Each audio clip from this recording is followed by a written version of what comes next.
All right, hello and welcome to my presentation on the Special Olympics powerlifting. So to start off, we're going to go over what it is. So it's a competition that is based on three main events: the squat, the bench, and the deadlift. And they're based on rules from the International Powerlifting Federation and the Canadian Powerlifting Union. So the goal of the sport is to lift as much weight in the form of a 1 rep max against other people in the same gender and weight class as you.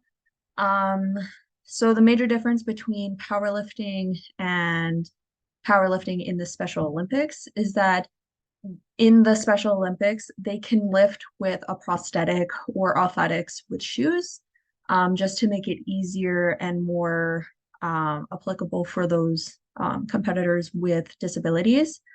So anyone can participate in the event as long as they meet the standards, and everyone should be using powerlifting as it's a good way to strengthen everyday movements such as the hip hinge or carrying lifting things, which can be associated with activities of daily living. So the rules of powerlifting is that you have to complete the deadlift and the bench, but you can choose if you want to compete in the squat.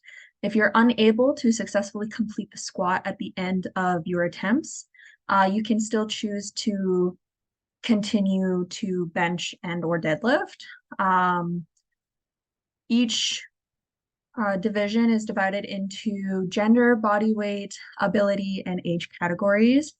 And the best valid attempts will count towards your total score. So the winner will achieve the highest total. If you have 3 failures in the bench or deadlift, it results in no total. So before you do your lift, the coach is allowed to set up a lifter in all 3 of the lifts. The chief referee is solely responsible for the decisions. So you'll have a line of coaches, or not coaches, you'll have a line of judges. And then they'll all have their different decisions. They'll hand them down to the chief referee, where he will or she will go through and look at what the other judges have decided and solely come up with their own decision for the total.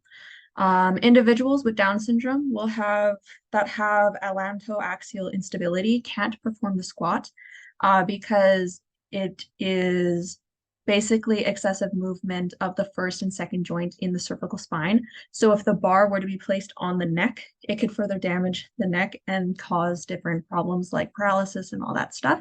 So they don't have to perform that one, but they are still eligible to perform the bench and the deadlift. Um, Next, we're going to talk about the Special Olympics Canada Committee or organization.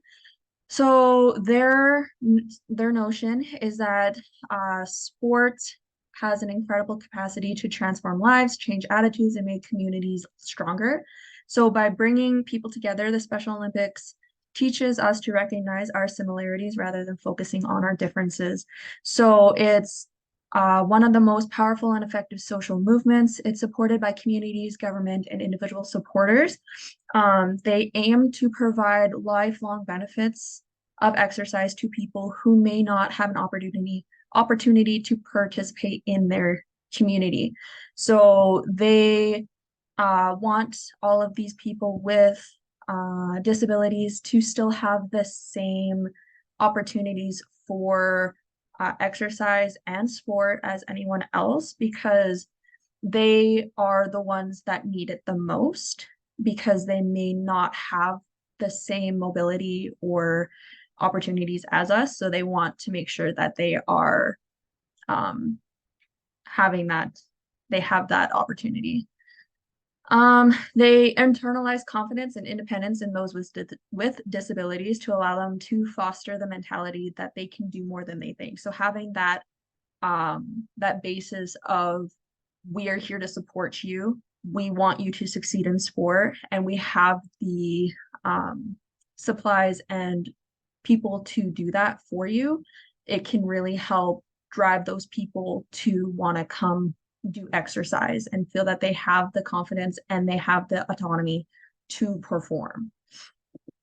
So going back to the origin of the sport, with previous versions, they can date back to the 1800s. In the early versions of the sport, the deadlift rules were unclear if they were required to stand upright with the belt or just lift it clear, like just clear to the ground or anything. Squat, they had different ways to set up. So it was either you put the bar on your back yourself by kind of doing like kind of like pressing it up and then putting it on your back, or you can have your coach and other people put it on your back yourself. That one was called the Steinborn lift, where yeah, um, they set the bar on the upper back before beginning the actual squat. And then in addition to the lift, the barbell could be placed on the back by other people.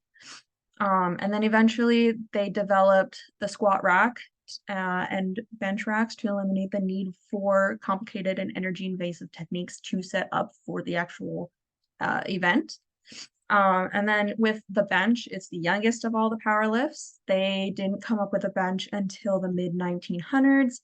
And then techniques for this being a heavy motion combined with thrusting of the hips. Lifters then used wooden boxes to kind of set down the bar. And then it wasn't until after World War II that the bench came true to its own lift. And then with the origin of sport continued, we have rule changes. So in previous versions, it was mostly based on strength and power sets and was based on competitive lifting, but it faded into more of a mainstream sport called powerlifting. It became known as powerlifting instead of just regular lifting because of the three movements, the bench, the squat, and the deadlift, composed of requirements that needed immense amount of power to generate the movement. So it wasn't just picking up lightweight and all that stuff, like, or doing a barbell curl or something like that. Like, you needed a lot of energy to generate the movement, and being able to lift more than just a couple pounds also required a lot of power.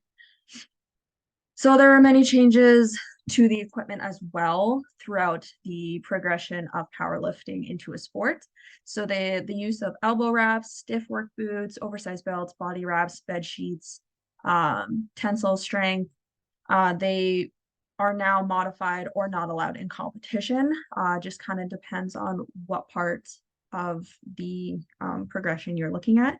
And then early 70s, they introduced tight elastic shirts for bench press. And then more into equipment, we're looking at lifting suits. They're non-supportive lifting suits. They have one piece, form-fitting fabric and synthetic textile material. You can wear a t-shirt worn under the lifting suit as long as it has no buttons, zippers, has sleeves, and is a single color. Briefs you can have as an athletic supporter. Socks can't be knee length. They have to be crew socks or ankle socks. The lifting belt should be on the outside of the lifting suit.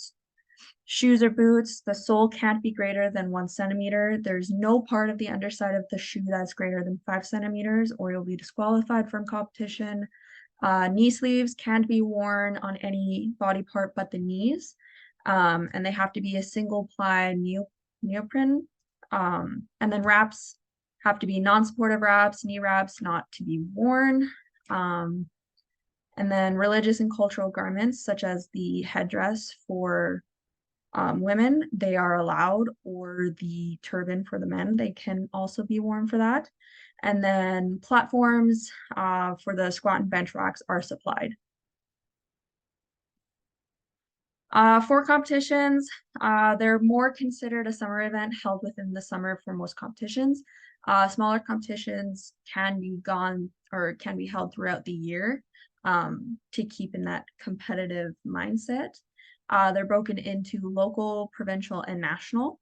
So the local include invitational to other cities around your place. So like if we're in Lethbridge, you can have an invitational in Medicine Hat, Calgary, Airdrie, all those other places.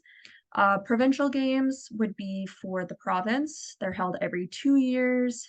So everyone from Alberta will go to those games. And then from those provincial games, they're broken, or after you win those games, you can go to nationals, which would be all of Canada, but you have to be able to meet the provincial and regional standards to compete, and you also need to win in previous competitions in order to qualify as well. And all the competitions are based on the same rules as I highlighted earlier, just with slight modifications based on the level of the competition. And equipment as well has different modifications for that. Standards and strategies. So the standards for the competition, so it's just a 1 rep max, that you need to be drug free. Most of them have drug doping agencies coming in and testing athletes as well. They have to have proper formed lifts. So if you have improper form, they won't count it as a lift. You need to meet the weight standards for either men and women categories. If you don't, then you won't be able to compete. Or if you are in one weight category, but you end up losing or gaining weight, you get pushed into that next weight category. For strategies, you can have coaching cues, foot and hand position techniques. So for coaching cues, it's either like the coach telling you like, oh, keep focused on so and so or whatever, try and block out, or they could have different cues for words, so eyes up or different things like that. The foot and hand positions for techniques. So if you're performing the squat, you can either have your hands close or wide. You can have your feet slightly angled or more straight, or shoulder width, or a little bit slightly out from shoulder width. And then approaches to the competing the events. So most will have the first event going at 90% of your max capability. And then if you fail that, then your second is at a 95% of your total capability. And then if you still don't make that, then on your third event, then it's 100% of your capability to try and successfully complete that lift. So for the classification, you need to be a member within the Special Olympics Committee, and you need to fulfill the following requirements. So you need to have an intellectual disability, cognitive delay, or developmental disability. You need to have a functional IQ lower than 70 or 75.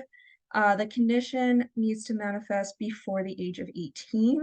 You need to have significant limitations in your activities of daily living, and they don't focus much on people with physical disabilities. They do have people engaged with prosthetics and things like that, but it's mostly just on the intellectual disability.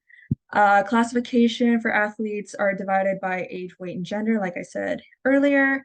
The minimum age requirement is 14 years of age, and the max is around 40. And most people don't go above 40, but you still are eligible to compete after 40 years of age. Weight, different weight categories are used as a preliminary determinant of ability. So depending on what your weight is what you're going to be thrown into. And they're basically divided by, I think it's about a 10-pound difference. So if you're, let's say 155 pounds, you'll be in the 150 to 160 pound category. And then the gender, you break it up, allows for fairness among participants, because obviously women won't be able to lift as much as males. So yeah.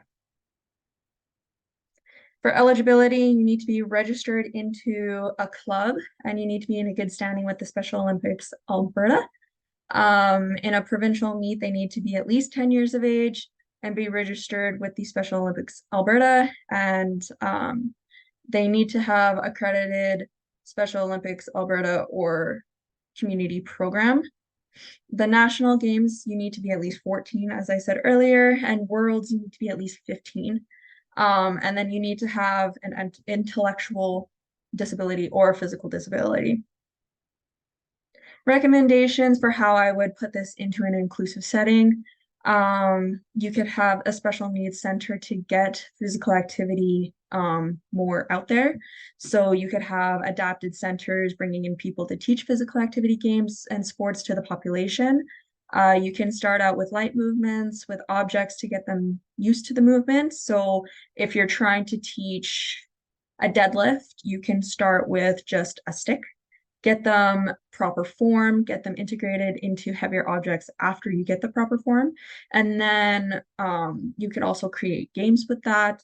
Um, so just getting their interest spiked into the world of powerlifting would be a good idea.